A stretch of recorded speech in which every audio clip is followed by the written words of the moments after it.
గొంగడేసుకొని వెన్నెలకస్తే గద్దరన్న బిడ్డ అని గుండెలకద్దుకున్నాం. నీ మాట తీరులా పాట తీరులా మా గద్దరన్నను చూసి సంబరపడ్డాం. అసొంటిది నువ్వు పోయి చంద్రబాబును కలిసే వరకు మా కడుపుల దేవినట్టయితున్నదక్క. కళ్ళు ఎర్రగైతున్నాయి, దుఃఖం వస్తాంది, మనసంతా కలికాలి అవుతున్నదక్క అని అంటున్నారు గద్దరన్న బిడ్డ వెన్నెలక్క ఏపీ సీఎం చంద్రబాబును కలిసిన ముచ్చట తెలిసిన తెలంగాణ జనాలు. అమ్మా తెలంగాణ అనే పాట పాడితే తూటాలు పేల్చి గద్దరన్న జీవి తీయాలని చూసిండు చంద్రబాబు. లెక్కకు లేనన్ని కేసులు పెట్టి తిప్పల పెట్టిండు, కన్నమ్మ కష్టాలు పెట్టిండు గద్దరన్నను. అసొంటి మనిషిని అట్టెట్లా కలిసినవు వెన్నెలక్క అని తెలంగాణ జనం మలమల మసులుతున్నారు. రక్తం మరుగుతున్నది మాది అన్నట్టు మాట్లాడుకుంటున్నారు. అప్పట్ల గద్దరన్నే చంద్రబాబును కలిసిండు అంటే దానికో లెక్కున్నది. చంద్రబాబు పెట్టిన కేసుల కోసం కోర్టుల చుట్టూ స్టేషన్ల చుట్టూ తిరగలేకపోతున్నా, ఈడు మీద పడి శాతగాకుండా ఆయన జర ఆ కేసులు కొట్టేయి అన్నట్టు చంద్రబాబును కలిసిండు.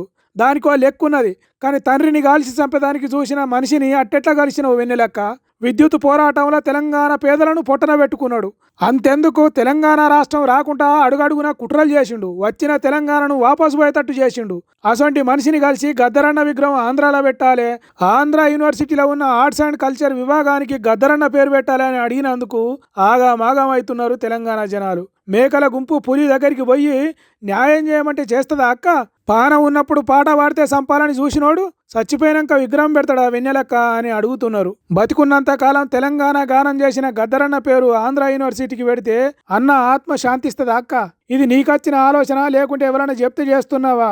గద్దరన్న విగ్రహం అక్కడ పెట్టాలని చెప్పి ఆంధ్రోళ్ళు ఇత్తేసి పొత్తు ఊడినట్టు వాళ్ళ విగ్రహాలు తెలంగాణలో కుప్పలు తెప్పలు పెట్టే కుట్రలేమన్నా జరుగుతున్నాయో చూడక్క.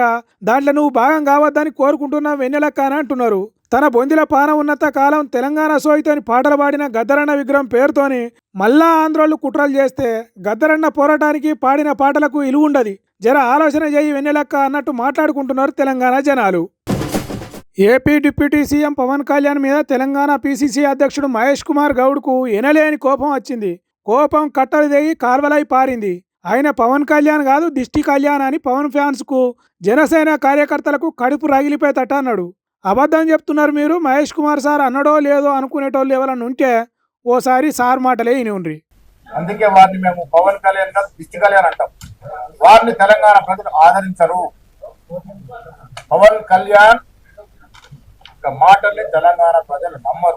మరి రాజకీయాలు తీసుకుంటే ఆంధ్రలో చేసుకోవాలి కానీ తెలంగాణలో వారిని నమ్మే పరిస్థితి లేదు. ఇన్నరా, పవన్ కళ్యాణ్ కాదు ఆయన దిష్టి కళ్యాణ్. ఏదైనా ఉంటే ఏపీలో చూసుకో రాజకీయాలు, అంతేగాని తెలంగాణలో నీ ఆటలు సాగాయి, నీ డైలాగులు నడవాయి, నీ స్పీచ్లు సాగాయి ఇక్కడ అన్నట్టు చెప్పిండు. అగో మహేష్ కుమార్ గౌడ్కు పవన్ కళ్యాణ్ సార్కు గెట్టు పంచాది ఎక్కడిది? వీళ్ళ ఇద్దరి నడుమ ఫైటింగ్ ఎందుకు వచ్చింది?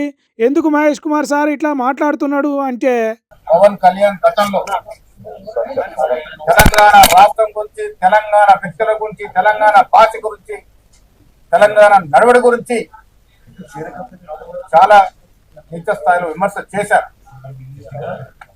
అందుకే వారిని మేము పవన్ కళ్యాణ్ కాదు దిష్టి కళ్యాణ్ అంటాం. వారిని కోనసీమ కొబ్బరి చెట్లు తెలంగాణలో దిష్టి దాకేమో ముంజాలు అవుతున్నాయి అన్నట్టు మాట్లాడింది కాబట్టే పవర్ స్టార్ పవన్ కళ్యాణ్ స్టార్ను తీసేసి దిష్టి స్టార్ అన్నట్టు చెప్పిండు. మరి ఇప్పుడు అప్పటి ముచ్చట ఎందుకు యాదికి వచ్చింది? అప్పుడెందుకు ఇంత గట్టిగా మాట్లాడలేదు అనేది సారికే తెలవాలి. కానీ ఇప్పుడు మున్సిపాలిటీ ఎన్నికల్లో బీజేపీ పార్టీ పవన్ కళ్యాణ్ను ఇక్కడ రంగంలోకి దించాలని చూస్తున్నదట. అగో అందుకే పాత ముచ్చట యాది చేసిండు. మరి ఈ మాటలిన పవన్ కళ్యాణ్ ఫ్యాన్స్ ఎంత కోపం చేస్తారో ఎంత లొల్లి చేస్తారో తెలియదు. కానీ పవన్ కళ్యాణ్ పేరు మార్చిండు మహేష్ కుమార్ గౌడ్ సారు. అట్లనే బీజేపీ పార్టీకి తెలంగాణలో ఎసొంటి గతి పట్టిందో చెప్పి కాషాయం కార్యకర్తలకు కళ్ళెర్రగయ్యేటట్టు మాట్లాడిండు. అడిగిపెట్టిన దుస్థితికి పోయినారంటే తెలంగాణలో బీజేపీ దీనస్థితి అర్థమవుతా ఉంది. అగో అట్లున్నదట బీజేపీ పార్టీ కథ. అసలే పువ్వు గుర్తు కార్యకర్తలకు కోపాలు ఎక్కువ అని అంటారు. అటు పవన్ కళ్యాణ్ సార్ ఫ్యాన్స్ కూడా చూసుకుందామంటే చూసుకుందాం అన్నట్టు కొట్లాటకు దిగుతారు. ఆ ఇద్దరు కలిసి ఇన్ని మాటలు అన్నందుకు ఏం చేస్తారో ఏమో మరి చూడాలే. మహేష్ కుమార్ గౌడ్ తెలంగాణ సెంటిమెంట్ లేపి ఈ ఎన్నికల్లో ఓట్లు బాగా పడాలి అన్నట్టు మాట్లాడిన తీరు ఎంత లాభం చేస్తుందో, అటు పవన్ కళ్యాణ్ ఎన్నికల ప్రచారానికి వస్తే పువ్వు గుర్తు పార్టీ ఏ తీరుగా విరబూస్తుందో చూడాలి.